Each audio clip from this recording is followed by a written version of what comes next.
Hi guys, welcome back to my another podcast. First of all आप सभी को happy Holika Dahan and advance में happy Holi also. Because हो सकता है होली की वजह से मैं कुछ दिन तक पॉडकास्ट शूट नहीं कर पाऊँ। तो चलिए पॉडकास्ट में आगे बढ़ते हैं। फर्स्टली जिस तरह से इंडिया ने अभी आईसीसी चैम्पियन ट्रॉफी जीती है, लोगों का दिल जीत लिया है, उसी तरह से जनाब भी ट्राई कर रहे हैं कि किस तरह से वो लोगों का दिल जीते। अब आप लोग सोच रहे होंगे कि मैं ऐसा क्यों बोल रही हूँ। बिकॉज सभी को पता है कि लास्टली कुछ टाइम से जनाब की काफ़ी ट्रोलिंग हो रही है। लोगों का यही कहना है कि एक तो उसने 1 महीने से व्लॉग नहीं डाला था, उसके व्यूज़ काफ़ी डाउन हो चुके थे। उसके बाद लोगों को ये भी लग रहा था कि जनाब एग्जिस्ट भी करते हैं या फिर नहीं करते हैं, क्योंकि उसका व्लॉग एटलीस्ट मतलब एकदम डिलीट होने लायक हो चुका था। तो उसने क्या किया, अपने व्यूज़ को आगे बढ़ाने के लिए व्लॉग को ट्रेंडिंग सेक्शन में ले जाने के चक्कर में उसने मैडम को यूज़ किया, मैडम को टारगेट किया, मैडम के पास्ट रिलेशनशिप्स को आगे लाया, उसके बारे में बात किया ताकि बहुत अच्छे तरीके से उसको व्यूज़ मिल जाए। एंड ऐसा हुआ भी, बहुत अच्छी चीज़ मतलब बहुत अच्छा चाल चला जनाब ने, और ऐसा हो भी गया, उसको मौका भी मिल गया एंड व्यूज़ भी अच्छे खासे मिल गए एंड साथ ही साथ ट्रोलिंग भी बहुत अच्छी खासी मिल गई। तो अब जनाब ने सोचा कि मैं ऐसा क्या करूं कि वापस से मैं लोगों की नज़र में बढ़िया बन जाऊं, अच्छा बन जाऊं, जैसे कि मैडम हमेशा करती है ना। कुछ दिखा दिया तो कुछ गलत दिख गया, फिर कुछ दिखा दिया तो कुछ अच्छा दिख गया, उस तरह से जनाब भी कर रहे हैं।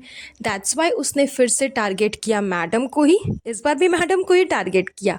और जब मैडम इंटरव्यू देने के लिए गई हुई थी, अभी जो लेटेस्ट इंटरव्यू आया है मैडम का जिसमें अच्छे खासे खुलासे किए मैडम ने, उस टाइम पे उनके एब्सेंस में जनाब ने एक अच्छा सा रेसिपी बनाया मैडम के लिए, जिसको वो आम रस कह रहे हैं। तो उस आम रस की रेसिपी भी शेयर की। मतलब मैडम की जो हॉबी है ना, वो धीरे धीरे जनाब के अंदर भी आने लगी। मैडम को कुकिंग की हॉबी है, सबको पता है, इसीलिए मैडम मास्टर शेफ़ के शो पे गई थी और अपनी हॉबी को इतना प्यार करती हैं कि बीच में हॉबी को छोड़ करके आ गई। तो आप लोग जानते ही हो कि कितना प्यार है इसको अपनी कुकिंग से। तो मैडम की हॉबी को जनाब ने कंटिन्यू कर लिया, अपने अंदर गेन कर लिया और मैडम के लिए आमरस बनाया। तो सारी प्रिपरेशंस की एंड सारे को टेस्ट भी कराया, मतलब जितने लोग थे सबसे हेल्प भी ली। रिज़ा तो वहाँ पे 24 घंटे अवेलेबल थी। एक इंसान बाउल पकड़ रहा था, एक इंसान आम को छील रहा था, एक इंसान उसको शुगर कोटेड उसमें कर रहा था, उसमें शुगर डाल रहा था, कोई आकर के केसर डाल रहा था। मतलब कि उस आम रस को बनाने के लिए घर में जितने सर्वेंट्स थे, जितने लोग थे, सब ने हेल्प किया, सब ने अपना अपना कंट्रीब्यूशन उसको दिया। एंड फाइनली लास्ट में जनाब ने क्या किया, सारा क्रेडिट खुद ले लिया कि बहुत अच्छा मैंने बनाया है, बहुत ऐसे बनाया है, वैसे वैसे बनाया। तो खैर ये सब खैर बात जाने दीजिए, इन सब पे कोई ख़ास दम नहीं है, क्योंकि ये इनकी हमेशा की आदतें हैं। ये लोग कुछ भी करेंगे तो उसमें पूरी फैमिली इन्वॉल्व रहेगी, लेकिन एट लास्ट जब इनको कुछ लेना होगा, क्रेडिट लेना होगा, तो अकेले ही ले लेते हैं। इन सब के अलावा जो मेन टॉपिक है जिसके ऊपर मैं डिस्कस करने वाली हूँ, कि जब ये टेस्टिंग मैडम को करवाई गई, जनाब ने जब मैडम को टेस्ट करवाया, वो रात को काफ़ी लेट आई, तो जनाब ने व्लॉग शूट करते करते लेके गए फ़ोन कैमरा मैडम के सामने। वहाँ पे टेस्टिंग का टाइम आया, मैडम को टेस्ट करवाया। टेस्ट करवाने से पहले जब वो प्रेजेंट कर रहे थे कि देखो मैंने आपके लिए कुछ बनाया है, लेके गए, मैडम को दिखाया।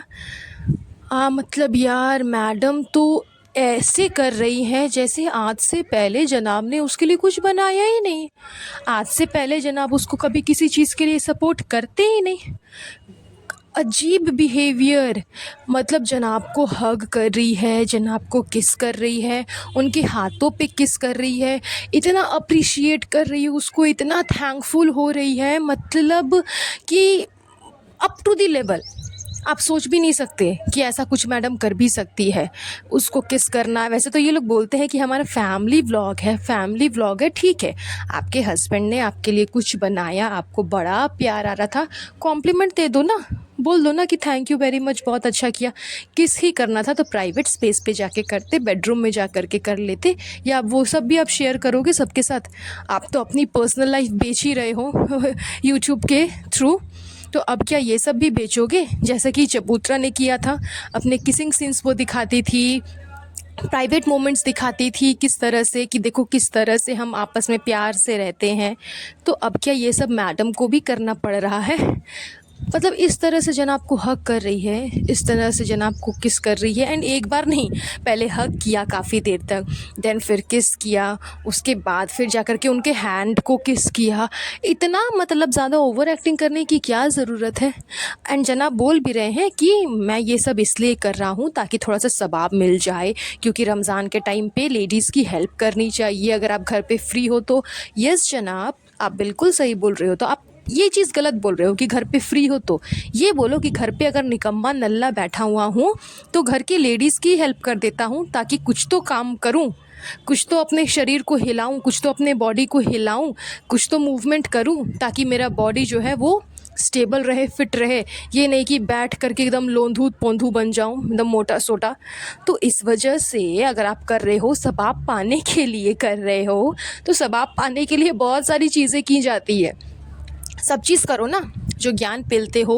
पेरेंट्स का ख्याल रखना चाहिए, पेरेंट्स के लिए टाइम निकालना चाहिए, पेरेंट्स के साथ बैठना चाहिए, हंसी मजाक करना चाहिए। वैसे फ़िलहाल तो इसने अपना स्लोगन चेंज कर दिया है, अपने स्लोगन से पेरेंट्स को हटा दिया है। जो पेरेंट्स वाला स्लोगन ये मारता था वो हटा दिया है इसने। पता नहीं ऐसा क्या हो गया कि पेरेंट्स वाला स्लोगन ही इसने चेंज कर दिया, लेकिन पहले ये स्लोगन में इन्वॉल्व करता था अपने पेरेंट्स को। तो बाकी सारी चीज़ें जो आप बोलते हो उस सब को क्यों नहीं आजमाते हो? वो सब क्यों नहीं करते रमज़ान के टाइम पे? रमज़ान के टाइम पे झूठ नहीं बोलना चाहिए, रमज़ान के टाइम पे गलत चीज़ें नहीं करनी चाहिए, रमज़ान के टाइम पे फालतू की दूसरे के मतलब ऊपर कमेंट्स, फालतू की चीज़ें, दूसरे को नीचे दिखाना, ये सब कुछ नहीं करने चाहिए। आप लोग तो ये सब कर रहे हो। रमज़ान के टाइम पे आप लोगों ने डिवोर्स की बात की, वो भी एज अ प्रैंक। लेकिन की क्यों की? अगर वो प्रैंक ही था तो नहीं ना करना चाहिए था। अगर प्रैंक आप कर भी रहे थे, आपको कोई फ़र्क नहीं पड़ा क्योंकि वो एक र्यूमर था, लोगों ने उसको सिर्फ एक अफ़वाह बना दिया था, इस वजह से आप लोगों ने वो चीज़ की, चलो ठीक है। तो आपके नज़र में जो मासूम रिश्ते वाली टॉपिक है वो भी तो एक अफ़वाह ही थी ना। फिर उस पर आपने इतना क्यों हाइपर हो गए? उस बात को लेकर के इतना क्यों टेंशन लेने लगे? उस बात से मैडम को फ़र्क क्यों पड़ने लगा? डिवोर्स वाली बात से तो मैडम को फ़र्क नहीं पड़ा, तो फिर बेटी वाले बात से क्यों फ़र्क पड़ने लगा? दोनों तो र्यूमर ही था ना, दोनों तो एक अफ़वाह ही था ना, तो फिर क्यों फ़र्क पड़ने लगा भाई? तो ज़ाहिर सी बात है कि उसमें सच्चाई थी मैडम की बेटी वाली बात पे, और डिवोर्स वाली बात पे आपको पता है कि सच्चाई नहीं है। दैट्स वाई आपको उसमें फ़र्क नहीं पड़ा और इसमें फ़र्क पड़ने लग गया। सो चलिए बैक टू द पॉइंट, हम अपने पॉइंट पे आते हैं। जैसा कि मैडम ने जनाब को किस किया, हक किया, इतना ज़्यादा अप्रिशिएट किया, ये सब ओवर ड्रामा सिर्फ़ और सिर्फ मैडम ही कर सकती है, क्योंकि जहाँ जनाब की बात आती है वहाँ मैडम के ड्रामे स्टार्ट हो जाते हैं। क्योंकि सबको पता है ना अभी कि मैडम को टारगेट जनाब ने अच्छा खासा किया। अब जनाब का इम्प्रेशन ऊपर करना है ना, मैडम को भी बहुत एफर्ट्स लगेंगे, इसलिए मैडम ने शो छोड़ दिया जनाब के लिए, ताकि जनाब का व्लॉग बन सके, जनाब के व्लॉग में दिखाने के लिए कुछ हो सके। दैट्स वाई अभी आप देखो, जनाब ने जो आमरस बनाया किसके लिए बनाया? मैडम के लिए। अगर मैडम रहती ही नहीं घर पे तो वो किसके लिए आमरस बनाते? सबको पता है वो शूट में बिजी है, तो वो घर आकर के आमरस तो पिएगी नहीं। और जनाब तो इतने ज़्यादा प्यार नहीं करते मैडम से कि वो आमरस लेकर के सेट पे जाते, जैसे मैडम खाना पीना लेकर के जनाब के सेट पे जाती थी। तो ये सारी चीज़ें मैडम ने जानबूझ करके की है जनाब के व्लॉग को ट्रेंडिंग सेक्शन में पहुंचाने के लिए, जनाब का व्लॉग बन सके इसलिए। क्योंकि मैडम जितने दिन तक शो पे थी ना, जनाब ने 1 महीने तक तो व्लॉग ही नहीं बनाया था, तो मैडम को ये चीज़ें समझ में आ गई थी। ऊपर से इनका ईगो, मेल ईगो, वो तो इतना ऊंचा था कि कुछ कह ही नहीं सकते। दैट्स वाई सारी चीज़ों को ध्यान में रख करके मैडम ने अच्छा सा प्लान किया हैंड फ्रैक्चर का, शो को छोड़ दिया जनाब के व्लॉग को कंटिन्यू करने के लिए, एंड जनाब को ऊपर दिखाने के लिए फ़िलहाल ये सारी चीज़ें प्लान की जा रही है, जो कि जनाब और मैडम मिल कर के ही कर रहे हैं। इनका ये सारा आमरस वाला जो क्रिएशन था ना, ये पहले से स्क्रिप्टेड था। दैट्स वाई ये सारी चीज़ें हुई एंड मैडम ने इतना उछल उछल करके एक्सप्रेशन दिया, मतलब क्या ही बोलेंगे। यही होता है फैमिली व्लॉग में, ऐसा ही होता है फैमिली व्लॉग, जिसमें आप किसिंग सीन्स दिखाओ, हगिंग सीन्स दिखाओ, सब कुछ दिखाओ, सबको ही देखेगा, सबको ही को बहुत अच्छा लगेगा कि वाह कितना प्यार है दोनों हस्बैंड वाइफ में, इनकी जैसा रिलेशनशिप, ओ माय गॉड, इनकी जैसा रिलेशनशिप तो हमारा हो ही नहीं सकता। इतना अच्छा रिलेशनशिप है, इतनी अच्छी बॉन्डिंग है। ऐसे होते हैं हस्बैंड वाइफ जो अपने प्राइवेट मोमेंट सबके साथ शेयर करते हैं, उसको सरेआम बेचते हैं। वेल डन मैडम एंड जनाब, दैट्स ऑल। चलिए आज का ये पॉडकास्ट यहीं पर एंड करेंगे। बहुत जल्द मिलूंगी आप लोगों से नए पॉडकास्ट में, तब तक अपना ध्यान रखिएगा। Have a nice day, bye bye.